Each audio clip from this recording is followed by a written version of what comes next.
So I am pleased to present Ron Chapple from GeoOne and Juan Carlos Fernandez Diaz from the National Center for Airborne Laser Mapping at the University of Houston. Ron is one of the earliest supporters of the Earth Archive and our CARS lab, our Archaeological GIS lab here on campus at Colorado State University. And I've known him for several years, and he's been very generous with me and other folks. And Juan, of course, is really one of the people that was instrumental in this whole Earth Archive process, the whole Earth Archive journey that we're sort of taking. And Juan is a technical advisor and Lidar pusher to the project. And Ron is on the board of advisors. And Ron is going to talk about Lidar scanning projects that he has done, along with some of the difficulties in scaling up airborne Lidar for the kinds of work that we're talking about with the Earth Archive. Juan is going to talk about the same thing, but using case studies and examples from a lot of the archaeological and other Lidar that NCOM has done over the last decade or so. And I want to remind everybody to go check out the lounges where you can talk with speakers, talk with our sponsors and other members of the Earth Archive. And also, of course, we would love to have your donation, which you can also do in one of those lounges. And with that introduction, I guess, I will turn it over to Ron Chapple, if you're ready. And you're muted, Ron. My favorite saying of the last year, you're muted. So, let's think over so Chris, no, thanks for the invitation. It's great to be here, and for anybody that doesn't know our history, I heard Chris speak at a ILMF conference in Denver, where he said something about Lidar being the single best tool for the archaeological discovery and preservation. And from that moment, I stalked him until I tried to give him some free Lidar, and then he decided to call me back. So I called him immediately after he contacted me. The way to get Chris's attention is to say the words free and Lidar in the same sentence, and he'll be your friend for life. So I think there's a lot of people here that you can get a lot of people's attention here saying that. My part of the discussion here is focused on helicopter acquisition. When is that appropriate? And then Juan really will talk about more aircraft borne. So, in a sense, we in the sense of using a helicopter are the strike team. The wide areas might find something, and then we can go in essentially in more detail. So I'll kind of flip through here. A little bit about our background. GeoOne came out of the aerial filming world. So for 15 years, we filmed nature documentaries for, projects for National Geographic, Discovery Channel, PBS, and, all of the natural history broadcasters. So this we'll call the Arctic to the Amazon. This is on ice that really about 3 weeks later was melted. Kind of a list of clients, my former life as, nature documentary and landscape aerial cinematographer. But let's go south. Let's go to the Amazon. This picture kind of sums up the two different worlds that we deal with. In this case, in a helicopter, probably about 2,000, 3,000 feet above ground. And while this is an incredible picture, these are the conditions that we continually encounter, in the Amazon and any really tropical location. You have just beautiful puffy blue or puffy clouds that are floating across the landscape, incredibly tranquil, incredibly hard to scan through. This is in Piketty, a place that we have yet to scan, but hope to be scanning really soon. We've done quite a bit of aerial filming there, just amazing tepuis. This is the landscapes that we have to deal with. Another interesting part is that with an airplane, you might be flying, say, at 3,000 to 5,000 to 10,000 feet. And just the way the flight lines are drawn out, you may not be able to pick up all the nooks and crannies that are so important and where potential discoveries could be, say, in between in these deep canyons, where with the helicopter, we have a lot more flexibility to change altitude and, modify our flight lines to be appropriate to the environment. Of course, we go to Piketty every time we, with my friend and colleague Francisco Ferrero, we always end up discovering more rock paintings that are just all over the place. So I haven't yet seen a diagram of this in all the talks. I haven't been in them all, but this is the instrumentation on a helicopter, really essentially the same as an airplane. We put that scanner on the nose. We have an inertial measurement unit that's measuring the yaw, roll, and pitch of the aircraft. In a perfect world, the aircraft would be flat and never crabbed or yawed to one side or the other, but it's not. And then a GPS antenna that we put on top of the tail. So it's outside of what they call the rotor disc and in the place least likely to lose signal when the helicopter might do a turn. And then we get this incredible data. This is usually what we're looking at, just a carpet of incredible trees, landscapes. In this case, this data was acquired in right after the volcano went off. I believe that was in 2018 in Hawaii on the Big Island. So unseen is about a mile to the right of this picture is a volcano gushing 30,000 gallons of lava every second. So we did a project in conjunction with NV5 Geospatial, USGS, FEMA, and Hawaii County to scan this area as close as we could get to the actual fissures to see what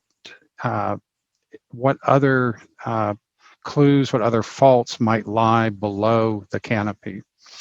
So we went through, and this is not an original phrase, the digital deforestation or virtual deforestation. Chris borrows it all the time. But what's amazing is as you allow the software to create a DEM, the forest is stripped away so that now we can see the landforms that are underneath the forest. So identical to anything that might happen in archaeology. In this case, the technique was used by the geologists and USGS, and they theorized that these small thin cracks were the new fish or the new faults that had opened up while you see some of the older ones. You see an old road. Again, on Hawaii, this was on Maui, just a flight over a heiau in Hana. Really basic representation of the types of returns that we would get. So in this case, the orange is ground, and then the gray represents, some of the vegetation. And then this, a hillshade when you're looking straight down on the shot, but the yellow represents that cross section so that we can see very clearly the walls, measure absolutely everything. And this is incredibly dense canopy, and we're still getting ground control points through that canopy. And then let's go back to Colombia. This is a project in Ciudad Perdida that we worked on with National Geographic. The area that you're looking at was restored somewhere in the 70s or so. It was a kind of a known area. They restored really just this one ridge line, but had theorized and had discovered maybe one or two other sites within a few miles, but hadn't extensively explored the other areas, just simply due to the density of the forest. You know, might take all day to to move a half a mile or so. So this is what it looks like when we travel. Extreme environments is mostly about getting to the place. Our crew travels, this came out of the film days, with equipment that every case weighs under 32 kilos. So it's really easy to check all of our equipment as excess baggage. We put it on the flight, and it arrives with us. And then we put it on the helicopter, which we'll get to in the next image. Of course, rigging is always in hot, dusty places, and then we go to wet jungle places. In this case, Ciudad Perdita is a 2.5-day hike or a 20-minute helicopter ferry. In this case, we were using our dual sensor, where the sensors are canted and clocked to be able to send out LiDAR pulses at different angles. And at the same time, we also did a 50% side lap, so we had an incredibly good chance of getting LiDAR data, through the canopy. This is the environment. This is the area on the right where my cursor is the area that I showed you in that picture. The helicopter was landing in here. We scanned this valley. In fact, here's the helicopter just for a size reference. That the helicopter was, I think this picture was taken probably from in here. Just incredibly, I mean, the scale of what is there, I think it's about 1,000 feet straight down from where the helicopter is to the bottom of this valley. The other interesting part that we've discovered over time is that the expected returns from the LiDAR data are somewhere maybe as low as 2 or 3% and as high as 8%, depending on the environment. So we plan on roughly a 4% return. So if we're scanning an area at 100 points per square meter, we are expecting that we will average about, say, 4 or 5 points that will actually be ground returns for us to create the digital elevation model and the, and a hill shade or slope shade. So take you into the project, just a straight down shot, of the restored area. So we scanned this area first. This is the LiDAR representation of the photograph of that restored area. And this was, of course, to document what was there, but also to understand what the patterns might look like when we ran the analysis in the LiDAR data. So the next thing we did was the renovated or restored area of Ciudad Predita is to the right here where my mouse is. This is about a 4 to 5 mile valley. So over, I believe it was 2 flight missions, maybe about 4 hours of flight time. We flew 50% side lap up and down this valley. And then we also did flights that we call them freelance, where we came down into the valley and we opened up the scanners so that we would be able to scan absolutely at a kind of an eye level look.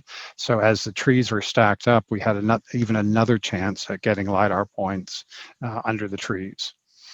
And what was amazing is that after processing this data and within less than 2 days, we were looking at more than a half a dozen other potential sites that you can see on top of the ridge line, these flat areas in the hillshade. I think, Chris, as you've said, and a number of archaeologists have said, the LiDAR acquisition can do in 2 hours what might take an archaeologist 20 years. Now, Chris doesn't like when I say this, but he doesn't like trees. He wants to get rid of the trees and do that digital deforestation thing to see what's underneath. But the cool part, this isn't true. Not true. But the cool part about what Earth Archive is doing is that the LiDAR data will also build just an incredible library of information that can be used for biomass calculation, tree species identification. These are just a couple of random profiles that I pulled that are maybe a meter to a few meters wide, not in Colombia, in a different area, and we can see the shapes of the trees. So, as AI continues to advance, it will be absolutely possible to detect the makeup of a forest and the biomass that is there as a record in perpetuity. Back to Colombia again. This is an area called La Mojana. I like to think of it as the Central Valley of California in terms of agricultural production and all of the raised fields. In this case, we scanned really just to strip as an experiment to see what we could get. We created a profile and then put in an arbitrary water level just to see how that might look, say, with whatever, a half meter of water in there. Again, the LiDAR data, I think maybe as Peter Atala said, just has an unbelievable amount of uses in the future. I mean, a lot that we probably don't even know about today. Again, just kind of a wider view with all the different patterns. And then one of Chris's students, did a hillshade for us. And thanks very much. Please feel free to reach out anytime. Thanks very much. Next, we're going to hear from my good friend Juan Carlos Fernandez Diaz, who's a research scientist at National Center for Airborne Laser Mapping at the University of Houston. And he's also, as he describes himself, a LiDAR pusher and technical advisor to the Earth Archive. And I don't want to take up any more of your time, so thank you very much. Okay, thanks, Chris, and thanks, Ron. It's really hard to follow Ron with all of those really cool photos, but I'll give it a try. So again, I work for the National Center for Airborne Laser Mapping at the University of Houston, and our primary goal is to conduct research on LiDAR technologies and applications. And as part of our mission, we have done collections for scientific purposes going back to the late 1990s as an NSF-funded center since 2003, but some of our predecessors started LiDAR work since as early as 1995. So part of the work that we have done and part of the work that I'm most proud of, it's the work that we have done to map archaeological settlements and environments in Mesoamerica. We started this with the groundbreaking survey of Caracol in Belize in 2009. And over the last decade, we have conducted over 33 projects, actually, closer to 35 right now, and have mapped over 13,000 square kilometers of high density airborne data, high density from a traditional fixed wind perspective. So we're talking more than 15 pulses per square meter. And there's many cool things that I can show, but I'll just limit myself to a single image. And this is an image of one of the coolest sites in Mesoamerica, the site of Tikal. And you probably everybody knows this site.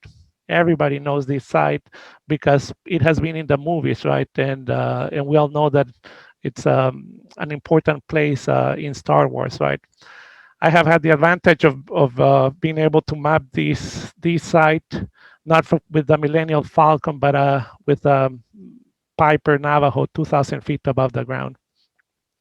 Um, so I did not make it to. I was not able to make it to Star Wars, but like part of our work has been featured in many different kinds of media productions for National Geographic, for others, and also has made it to major print um, media too. But from a research point of view, I mean, the most important thing is the science that we have been able to enable, and we have publications that range the gamut from the top tier science publications, Science, Nature, the Proceedings of the National Academies of Sciences, all the way to very small conference publications and stuff. And the amount of information and the amount of knowledge that has been generated in the last 10 years, it's incredible. But I'll let an archaeologist talk about that. One thing that I want to say is that we have done all of these using like kind of the high end of commercial equipment, traditional equipment in small aircraft, small twin engine aircraft, and it's very impressive. But Chris has been asking me over the past months, or perhaps more than a year, to think if we can actually scale what we have done in Mesoamerica to much larger areas. And let's start with the Amazon, right? But can we even scale these, like, beyond the Amazon and into the entire world, right? So I have been thinking a lot of these based on my last 10 years of experience doing archaeological survey in Mesoamerica. And I have certain points here too that I want to share with you. But when I think about this, like being like a TV science geek, or a movie science geek, I go back to this episode of HBO's From the Earth to the Moon, and this was after the first um, human space flight from from an American in the Mercury mission. And the question just after that mission, I mean, like, it was decided to go and try to go to the moon. So the question was like, can we do this at NASA, right? And this episode, it's very cool for me because on a sequence that it's probably like less than a minute long, we have Chris Kraft, the mission director, actually going and saying, well, we achieved like the first space mission, but in order to get to the moon, we have to achieve all of these things. So this is my way of introducing. Yes, we have achieved a lot of things in Mesoamerica, but if we were to scale to the Amazon, we have to do these following things. So we'll go there. So let's talk a little bit about the challenges and just like the scope of the work that we're trying to do. And here I'm comparing, of course, the U.S., the CONUS US on the left side, with a part of the Amazon basin on the right side. And of course, there's some obvious differences, like, the US, it's a single country. We're talking about 48 states in CONUS. The Amazon basin, it's 8 countries and 1 territory. Interestingly enough, the surface area, it's relatively comparable. The surface area of the Amazon basin, it's about 2/3 of the surface area of CONUS. And even the distances from, the furthest point in a diagonal, they're almost comparable. Um, there's a few very important differences, and I picked this image from Sky Vector. And every green dot, or every color dot that you see on that map, represent like a major airport. In the United States, there's way many more airports than those dots that are represented there. However, so there's airports that are not represented on these dots. You won't be able to see anything else if all the airports are represented. However, all the airports that are in the Amazon are represented with a dot in the map to the right. And that's one of the main challenges. It's actually there's not much logistical infrastructure to conduct like LiDAR surveys using traditional means. Another two aspects that I'll talk about. One to the left, it has to do with the roughness of the terrain. And one of the advantages, or perhaps the only advantages of mapping the Amazon compared to mapping the US, has to do with the flatness of the terrain. We don't have like the big mountains out to the west that in Colorado, New Mexico, Idaho, Montana, and all of in California and Washington and Oregon.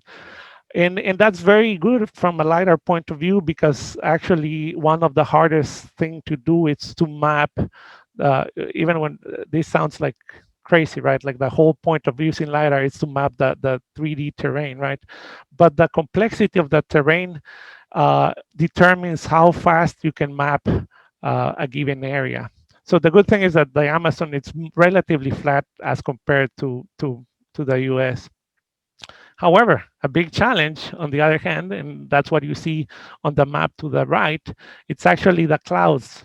And the clouds levels that Ron was showing a really cool picture. I have like a really geeky engineering science graph here. And basically, here's the probability of finding clouds in the afternoon. The blue colors are very low probability, and the orange and red colors are really high probability of finding clouds in the afternoon. And you can see that while most of the United States, it's between a blue and a green level, in the Amazon, we're talking about the green to the yellow and orange level. So we're talking about probabilities between 30 to 70 or 80% of encountering clouds in the Amazon any given day in the afternoon. The Amazon itself, it creates its own climate. It creates its own environment, and that's definitely the main challenge, because even when LiDAR can see through foliage, it really cannot see through clouds just yet. So why have been using the United States, the CONUS, as a comparison of if it's possible? And the reality and the reason is because there has been a program that has been going on in the US for the past 7 years, when we are trying to map, or the US government is trying to map the entire continent, the entire US using LiDAR and other techniques in places like Alaska.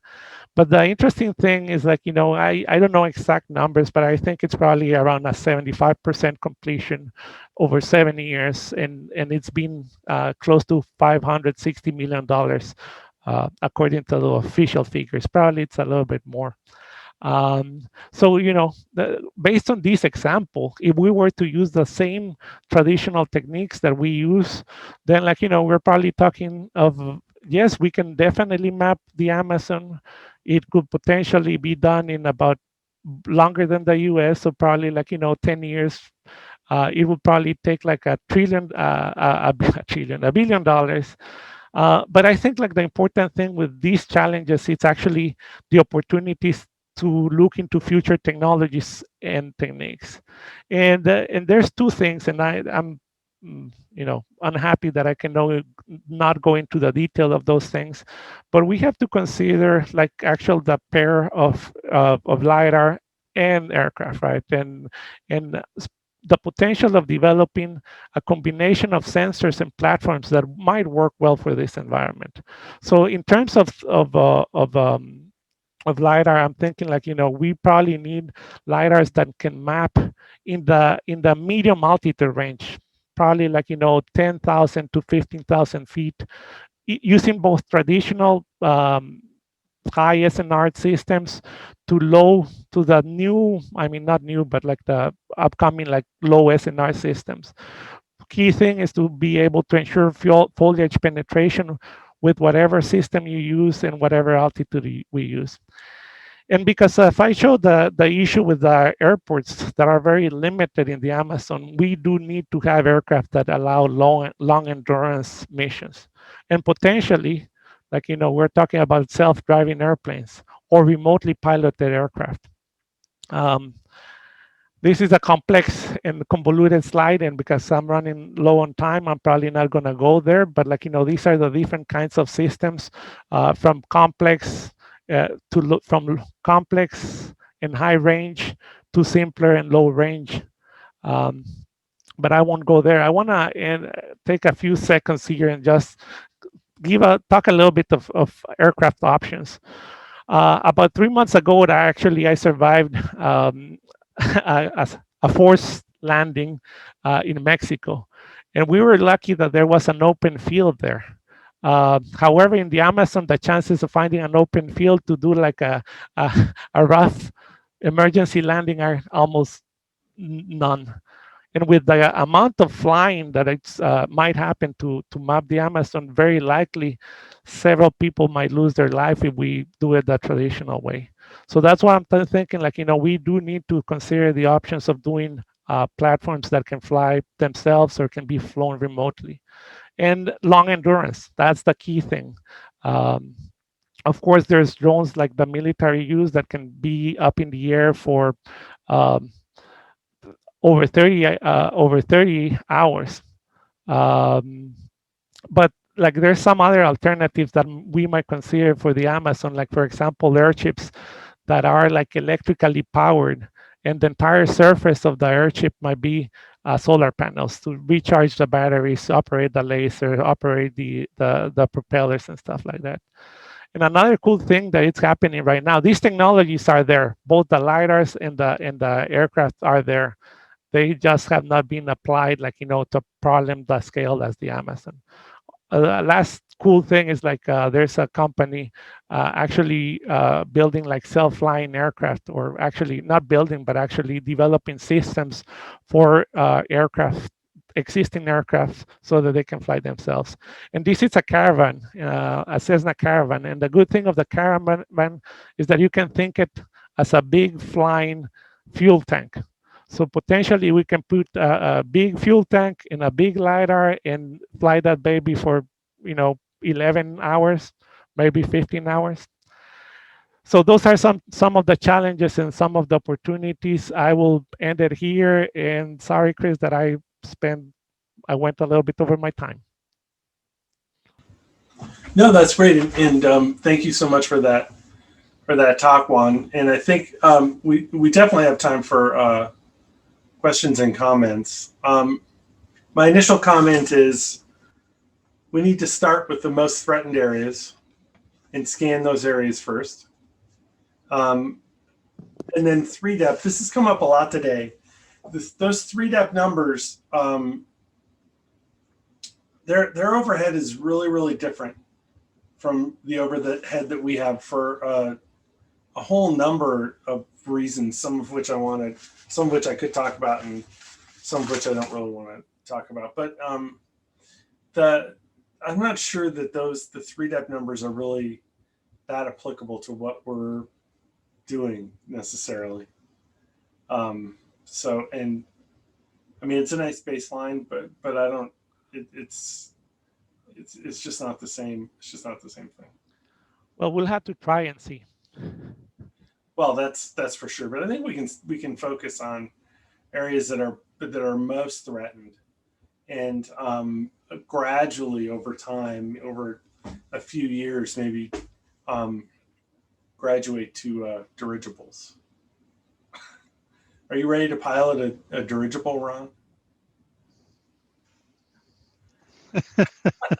Remotely, he can pilot it from California. He can pilot it over Brazil, from California. We know the Goodyear blimp airship people. I'll give them a call and see if they'll send one down. So the cool thing about this is, like, potentially this can stay, I mean, depending, again, like imagine like an airship that has like made out of solar panels, right? Like, the exterior made out of solar panels. Potentially you can be powering that thing for, several days at a time. Yeah. Juan, I had a question for you on use factors. So, you're flying at 3,000, 5,000, 8,000 feet. What is the, like, say say when you were doing Mesquite, how many days of actual flying did it take to get, is it 1-to-1, one weather day for one acquisition day? Well, you have to plan it in such a way that you go when the weather is good. But as you know, like sometimes the permits always come late, and you're flying into the rainy season. Uh, when we were in the Mosquitia, we spent I think like about 10 days. We flew 7 missions, 6 or 7 missions, and we had a couple of days of bad weather, and we have a couple of days of instrument failure. So you have to account for those things. Okay, but that sounds like you had good success there. So, Yeah, we're lucky. Well, the other advantage is actually flying underneath the clouds. So, the clouds are usually, depending on the location and depending on the temperature, they are usually above 2,000, 3,000 feet above the ground, right? So if you can get under that, I mean, that's also possible. But if you're flying above the usual, like the temperature split, the split between the dry bulb and the wet bulb temperature level, then you're probably going to have much less days of good weather. yeah.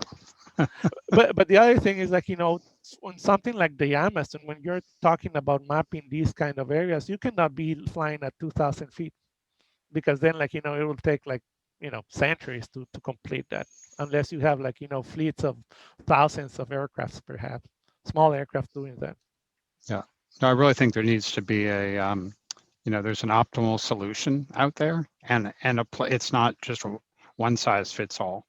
It's going to be a matrix of different types of not only aircraft, but different types of sensors, different flight plans to be able to bring all of this to life. Awesome. Thank you guys so much. And I look forward to having sitting down with some beers and a whiteboard, and we'll reenact that moonshot episode. So thank you very much.